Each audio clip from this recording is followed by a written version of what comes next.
जय हिंद साथियों, आप सभी को अपने इस हिंदी साहित्य के लर्निंग यूट्यूब चैनल पर हार्दिक स्वागत है।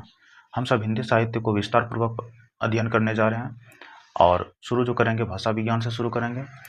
और इस टॉपिक या इससे जितना भी क्लास आने वाला है तो उसमें जितना भी कंटेंट तैयार किया गया है इससे बाहर TRE4 रहे या UGC नेट रहे, इससे बाहर क्वेश्चन नहीं जाएगा। इसलिए आप लोग से निवेदन है कि इसमें से जितना भी पढ़ाएंगे उसको अध्ययन करते जाएं। ठीक है, तो आज हम लोग भाषा विज्ञान से शुरू करने जा रहे हैं। तो भाषा विज्ञान कहते किसको हैं? तो इसका जो डेफिनेशन है, जिस विषय में भाषा का वैज्ञानिक अध्ययन करते हो उसे ही हम क्या कहेंगे? भाषा विज्ञान कहेंगे। आप भाषा शब्द संस्कृत की भाष धातु से बना है। ठीक है, पहला बात कि जिस विषय में भाषा का वैज्ञानिक, किसका? भाषा का जो वैज्ञानिक अध्ययन करते हैं उसे ही भाषा विज्ञान कहते हैं। उसके बाद भाषा शब्द जो है किससे? संस्कृत की भाष धातु से बना है। भाषा शब्द जो है संस्कृत की भाष धातु से बना है, जिनका अर्थ है बोलना या कहना। ठीक है, संस्कृत के भाष धातु से बना है और जिनका अर्थ क्या होता है? बोलना या कहना, जिसके द्वारा मनुष्य अपने भावों, विचारों और भावनाओं को व्यक्त करता है। ठीक है, जिसके द्वारा मनुष्य दूसरे व्यक्ति के सामने क्या? अपने भावों, विचारों और भावनाओं को क्या करते हैं? व्यक्त करते हैं। ठीक है, प्रत्येक भाषा का विकास बोलियों से होती है। प्रत्येक भाषा का विकास जो होता है वो किनसे? बोलियों से होता है। बोली का परिनिष्ठित एवं विकसित स्वरूप, परिनिष्ठित वही फैलना, विकास अधिक हो जाना। ठीक है, स्वरूप भाषा कहलाती है। बोली ही जब परिनिष्ठित और विकसित हो जाता है तो उन्हें हम क्या कहेंगे? भाषा कहेंगे। प्रत्येक भाषा अपने आरंभिक चरण में बोली होती है। याद रखना है कि प्रत्येक भाषा जो है वह आरंभिक चरण में क्या होती है? बोली होती है। और जब बोलियों के व्याकरण का मानकीकरण हो जाता है, जब बोली का भी व्याकरण में परिवर्तन हो जाता है, व्याकरण के रूप में जाना जाता है, तो और उस बोली को बोलने या लिखने वाले इसका ठीक से अनुकरण करते हुए व्यवहार करते हैं तथा वह बोली अभिव्यक्ति में इतनी सक्षम हो जाते हैं, यानी कि कहीं भी कोई भी स्थान पर जाकर के अगर किसी व्यक्ति के सामने अगर प्रकट कर दें तो वो अगर समझ जाए वो व्यक्ति, तो वो भी क्या? भाषा में आ जाएगा। किसी बोली का महत्व इस बात पर निर्भर करता है कि सामाजिक व्यवहार, समाज का व्यवहार भाषा को समृद्ध करती हैं। किसका समृद्ध करती हैं? भाषा का समृद्ध करती हैं। इसी प्रकार एक समृद्ध भाषा अपनी बोलियों को समृद्ध करती है। मतलब बोली भाषा पर निर्भर है और भाषा किस पर निर्भर है? बोली पर निर्भर है। अतः कहा जा सकता है कि भाषा व बोलियां परस्पर एक दूसरे के समृद्ध करते हैं। बोली भी भाषा का मदद करता है और भाषा भी बोली का मदद करता है। ठीक है, अब भाषा के रूप, तो ये तो सिर्फ जानने के लिए है, इससे क्वेश्चन तो आएगा नहीं, लेकिन यहाँ से जो है भाषा के रूप से जो है यहाँ से कुछ क्वेश्चन आने वाला है जो कि हम बता देंगे जहाँ जो क्वेश्चन आएगा। तो इसमें भाषा का रूप जो है अभिव्यक्ति के दृष्टि से, किस दृष्टि से? अभिव्यक्ति की दृष्टि से भाषा के 3 रूप हैं। याद रखना है कि अभिव्यक्ति की दृष्टि से भाषा का कितना रूप है? 3 रूप हैं। क्वेश्चन आ सकता है कि अभिव्यक्ति की दृष्टि से भाषा का कितना रूप है, तो याद रखना है कि 3 रूप हैं। देखिए, पहला मौखिक भाषा, पहला कौन सी भाषा? मौखिक भाषा, दूसरा लिखित भाषा और तीसरा सांकेतिक भाषा। ठीक है, इसमें याद क्या रखना है कि अभिव्यक्ति की दृष्टि से भाषा के 3 भेद हैं। पहला मौखिक भाषा, दूसरा लिखित भाषा और तीसरा सांकेतिक भाषा। ठीक है, अब कुछ विद्वानों के अनुसार से भाषा के दो रूप बताए गए हैं। कुछ विद्वानों के अनुसार से भाषा के कितने रूप बताए गए हैं? 2 रूप बताए हैं। पहला मौखिक भाषा और दूसरा लिखित भाषा। ठीक है, अब व्यक्ति के माध्यम से अगर बोला जाए तो 3, और ऐसे अगर बोला जाए कि विद्वानों के अनुसार से भाषा का कितना रूप है या भाषा के कितने रूप हैं, तो 2 याद रखना है। अब व्यक्ति जहाँ आ जाएगा 3 आ जाएगा, और जहाँ ऐसे डायरेक्ट अगर पूछ दिया जाए क्वेश्चन की भाषा का कितना रूप है, तो 2 रूप हैं। पहला मौखिक भाषा, दूसरा लिखित भाषा। पहला क्या है? मौखिक भाषा, दूसरा लिखित भाषा। ठीक है, अब ये मौखिक भाषा का सबसे छोटी इकाई ध्वनि है। मौखिक भाषा का सबसे छोटी इकाई जो है वो क्या है? ध्वनि है। ये VVI है, यानी कि ये इंपॉर्टेंट है, क्वेश्चन पूछ सकता है कि मौखिक भाषा का सबसे छोटी इकाई क्या कहा जाता है, तो ध्वनि को कहा जाता है। और ये भी इंपॉर्टेंट है जो कि लिखित भाषा लिखित भाषा की सबसे छोटी इकाई को क्या कहता है? वर्ण कहता है। लिखित भाषा की सबसे छोटी इकाई को क्या कहता है? वर्ण कहता है। तो इसको भी ध्यान में रखना है। उसके बाद भाषा निर्माण की इकाइयों का सही क्रम इस प्रकार से है। भाषा का निर्माण कैसे हुआ? तो उसका क्रम क्या निम्न है। देखिए, पहला ध्वनि, ध्वनि से निर्माण हुआ वर्ण का, जिसको अक्षर भी कहते हैं। वर्ण से शब्द का निर्माण हुआ, और शब्द से पद का निर्माण हुआ। पद से वाक्य का निर्माण होता है, और वाक्य से अनुवृत्ति का निर्माण होता है। ठीक है, पहला ध्वनि याद रखना है।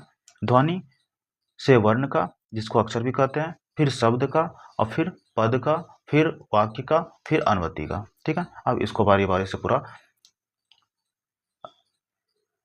तो पहला जो पढ़ेंगे हम लोग वर्ण का।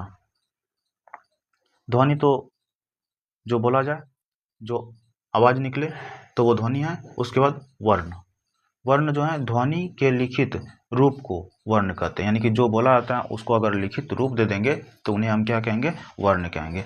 एवं वर्णों को लिखने के जिन लिए चिन्ह या जिन चिन्हों का आवश्यकता होती है उन्हें हम क्या कहेंगे? लिपि या लिपि चिन्ह कहते हैं। ठीक है, ध्वनि को लिखने के लिए जो वर्ण प्रयोग करते हैं उन्हें हम वर्ण कहेंगे। यानी कि लिखित रूप जो देते हैं ध्वनि को, उसे हम वर्ण कहेंगे। और जो इसमें आवश्यकता होती है, चिन्ह जो आवश्यकता होती है, उस चिन्ह को हम लिपि या लिपि चिन्ह कहेंगे। ठीक है, 2 नंबर पे है शब्द। वर्णों का सार्थक क्रम जो निश्चित अर्थ दे। वर्णों का कैसा सार्थक क्रम हो और वो कैसा दे? निश्चित अर्थ दे, उसे हम शब्द कहते हैं। ठीक है, इसे भाषा का लघुत्तम सार्थक इकाई है। यह भी इंपॉर्टेंट है, यह भी क्वेश्चन आ सकता है। 2 क्वेश्चन यहाँ से आ सकता है और 1 क्वेश्चन इसमें। क्या चीज? शब्द में। शब्द जो है भाषा की लघुत्तम सार्थक इकाई है। शब्द क्या है? भाषा की लघुत्तम सार्थक इकाई है। जैसे कमल, नयन, चयन। ठीक है, ये एक शब्द है क्योंकि ये सार्थक कुछ अर्थ निकलता है। कमल का कुछ मतलब होता है, नयन का कुछ मतलब होता है, और चयन का कुछ मतलब होता है। तो ये सार्थक होना चाहिए, तो उसे हम क्या कहेंगे? लघुत्तम सार्थक इकाई कहेंगे। किसको? भाषा, सॉरी शब्द को। ठीक है, अब आता है 3 नंबर में पद। पद किसे कहेंगे? सार्थक वर्ण समूह। कैसा? सार्थक वर्ण समूह शब्द कहलाता है। ठीक है, वर्ण मिलकर के जो निर्माण होता है उसे हम क्या कहेंगे? सार्थक वर्ण समूह शब्द कहलाता है। और देखिए, सार्थक अगर वर्ण मिल करके क्या चीज का निर्माण होता है? शब्द का निर्माण होता है। और यही शब्द, और जब यही शब्द वाक्य में प्रयुक्त हो जाता है, ठीक है, सार्थक वर्ण का समूह को हम क्या कहेंगे? शब्द कहेंगे। और वही शब्द जब वाक्य में प्रयोग हो जाएगा तब इसे हम पद कहते हैं। ठीक है, वही शब्द अगर वाक्य में प्रयोग हो जाएगा तो उसे हम क्या कहेंगे? पद कहेंगे। जैसे मोहन क्रिकेट खेलता है। यहाँ मोहन भी एक प्रकार का शब्द है, क्रिकेट भी एक प्रकार का शब्द है, खेलना भी एक प्रकार का शब्द है। लेकिन ये वाक्य है, पूरा एक वाक्य मिल करके बना है। तो इस वाक्य में जो प्रयोग हो गया शब्द, तो ये क्या कह लेंगे? एक मोहन को हम क्या कहेंगे? पद कहेंगे। क्रिकेट को भी क्या कहेंगे? पद कहेंगे। ठीक है, अब आता है वाक्य। वाक्य किससे कहेंगे? 2 या 2 से अधिक शब्दों के सार्थक समूह जो निश्चित अर्थ प्रदान करें। 2 या 2 से अधिक शब्दों का सार्थक समूह हो जो कि निश्चित प्रदान करें, अर्थ का प्रदान करें, उन्हें हम वाक्य कहते हैं। ठीक है, इसे भाषा का पूर्णतम इकाई, ये भी इंपॉर्टेंट है। 4 अभी तक इंपॉर्टेंट क्वेश्चन निकल चुका है। पहला जो है मौखिक भाषा की सबसे छोटी इकाई ध्वनि है। लिखित भाषा का सबसे छोटी इकाई वर्ण है। और दूसरा जो है वो सार्थक इकाई जो है, लघुत्तम सार्थक इकाई जो है वो क्या है? शब्द है। यानी कि लघुत्तम भाषा की सबसे लघुत्तम सार्थक इकाई क्या है? शब्द है। 3 हुआ। और 4 में है वाक्य में जो है, इसमें भाषा का पूर्णतम इकाई हो जाता है। वाक्य क्या होता है? भाषा की पूर्णतम इकाई होता है। ठीक है, जैसे मोहन कल विद्यालय जाएगा, तो यहाँ एक पूरा वाक्य बन गया, मोहन कल विद्यालय जाएगा। ठीक है, इसमें बहुत सारा पद जुड़ करके क्या बन गया? वाक्य का निर्माण हो गया। अब आता है अनुवृत्ति। ठीक है, अनुवृत्ति के अंतर्गत लिंग, वचन, पुरुष और काल के अनुसार शब्दों में परस्पर संबंध स्थापित किया जाता है।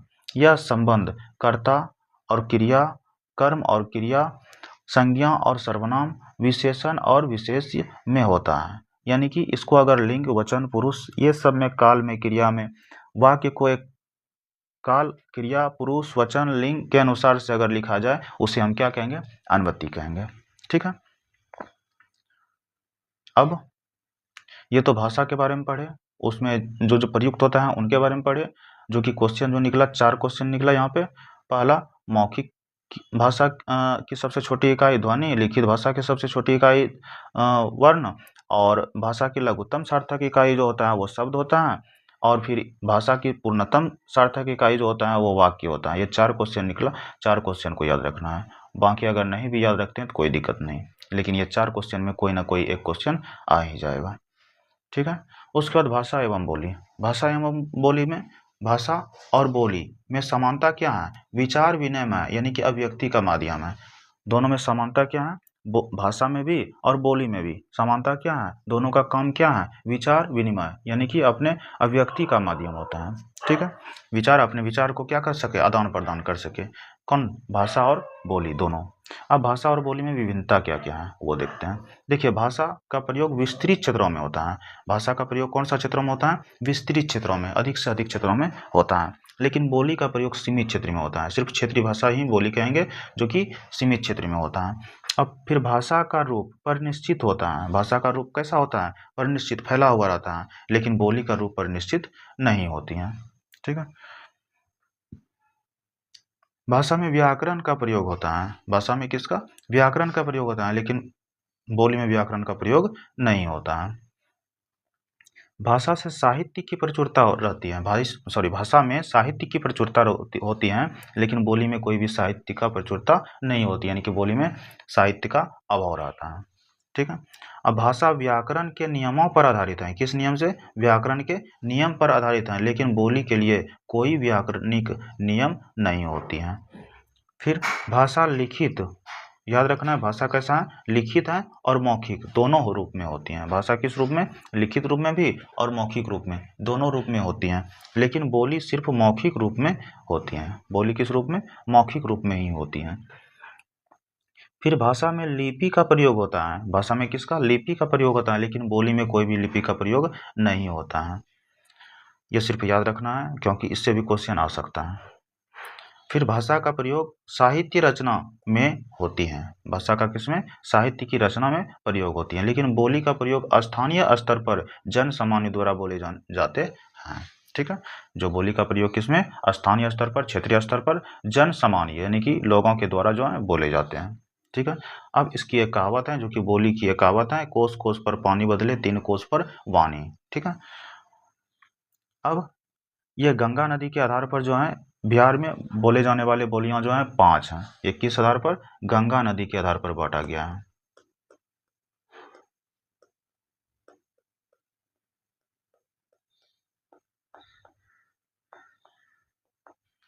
ठीक है। गंगा नदी के आधार पर जो बांटा गया है वो 5। पहला मैथिली, दूसरा अंगिका, तीसरा वजिका, चौथा मगही, पांचवा भोजपुरी। यानी कि गंगा नदी के तट के आधार पर, गंगा नदी के आधार पर बोली को कितने भागों में? 5 भागों में बांटा गया है। पहला मैथिली, और फिर अंगिका, फिर वजिका, फिर मगही, फिर भोजपुरी, ठीक है। अब किस किस क्षेत्र में गंगा नदी के जो तट हैं या क्षेत्र हैं, कौन कौन सा क्षेत्र में कौन कौन सा बोली बोले जाते हैं वो देखते हैं। जैसे ये गंगा नदी है, ये गंगा नदी के उत्तरी क्षेत्र में, उत्तरी बिहार में तो वैशाली है। गंगा नदी के उत्तरी बिहार में जो है वैशाली है, जो कि वजिका बोली जाती है। यहाँ पर क्या बोली जाती है? वजिका बोली प्रचलित है, ठीक है। उसके बाद दक्षिणी बिहार। दक्षिणी बिहार ये किस आधार पर? गंगा नदी के आधार पर। गंगा नदी के दक्षिण क्षेत्र में क्या है? दक्षिणी बिहार है, और यहाँ पर मगध है। यहाँ पर क्या है? मगध है, जो कि मगही बोली प्रचलित है। मगध में क्या बोली प्रचलित है? मगही बोली प्रचलित है। उसके बाद आइए उत्तरी उत्तरी पूर्वी बिहार, ठीक है। उत्तरी पूर्वी बिहार में जो है मिथिला है। उत्तरी पूर्वी बिहार में मिथिला है, जो कि मैथिली बोली प्रचलित है। मिथिला में कौन सा बोली? मैथिली बोली प्रचलित है। उसके बाद आते हैं दक्षिणी पूर्वी बिहार। दक्षिणी पूर्वी बिहार जो है अंग क्षेत्र है। दक्षिणी पूर्वी बिहार में अंग क्षेत्र हैं, जो कि अंगिका बोली जाती हैं, ठीक है। अंग क्षेत्र में अंगिका बोली जाती है, जो कि दक्षिणी पूर्वी बिहार में है। उसके बाद आते हैं उत्तरी पश्चिमी बिहार और दक्षिणी पश्चिमी बिहार, ठीक है। ये दोनों क्षेत्र में भोजपुरी बोली प्रचलित है। उत्तरी पश्चिमी बिहार में भी और दक्षिणी पश्चिमी बिहार में भी कौन सा? भोजपुरी बोली प्रचलित है, ठीक है। तो ये हम लोग गंगा नदी के आधार पर देखें कि बोली का कितना क्षेत्र है? 5 क्षेत्र है, ठीक है। लेकिन मुख्य रूप से अगर कहेंगे बिहारी हिंदी के अंतर्गत 3 बोलियों के अंतर्गत आते हैं। मैथिली, मगही, भोजपुरी, इसका डिटेल्स जो है हम लोग क्या आगे पढ़ेंगे, जो कि नेक्स्ट क्लास में पढ़ेंगे। तो आज के लिए इतना ही। सभी को जय हिंद।